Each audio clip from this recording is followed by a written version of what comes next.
And while the Trump administration strengthens defense ties with one African powerhouse, its relations in all major areas are worsening with another, as South Africa sees ties with the United States plunge to their lowest point. It is closing ranks with Washington's rival, Iran. Now, Iran hosted South Africa's military chief this week. Defense Force Chief General Radzani Mapwanya had met with the Iranian Army Chief, Major General Amir Hatami. Now, during the high-level talks, both generals pledged deeper cooperation in defense and strategic affairs. But the discussions didn't end there. They also ventured into political territory. Now, as reported by the Iranian media, the generals declared a shared opposition to what they called global arrogance and colonial approaches.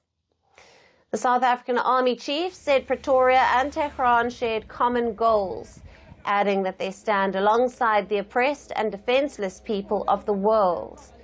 He reiterated South Africa's genocide case against Israel, saying those responsible for genocide must be held accountable. The Army Chief stressed that his visit to Iran carries a political message, calling it the best possible time to express our heartfelt sentiments to the people of Iran. The timing is indeed crucial.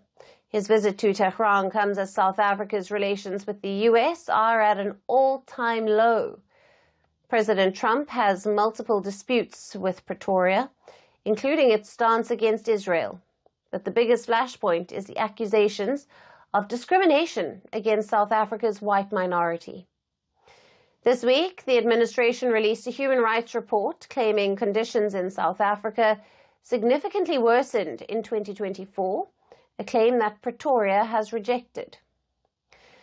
South Africa is also seeking to negotiate a new trade deal with Washington after Trump imposed a 30% tariff, the highest in Africa. But despite the pileup of issues, South Africa has distanced itself from its own army chief's comments. South Africa's Ministry of International Relations and Cooperation said the general's remarks should not be seen as official government policy and reminded that foreign policy is implemented by the presidency. This clarification comes as the comments have also triggered domestic backlash. The Democratic Alliance, South Africa's second largest party and a coalition partner in President Cyril Ramaphosa's ANC-led government, has strongly condemned the remarks. In a statement, the DA said the army chief used an official visit to Tehran to engage in blatant political diplomacy far outside his constitutional and professional mandate. The party has long supported strong ties with the West, and foreign policy remains a contentious issue with Ramaphosa's ANC. So for Pretoria, countering Washington's accusations, trying to mend strained ties, and addressing criticism from domestic political partners all now sit at the heart of a complex diplomatic balancing act.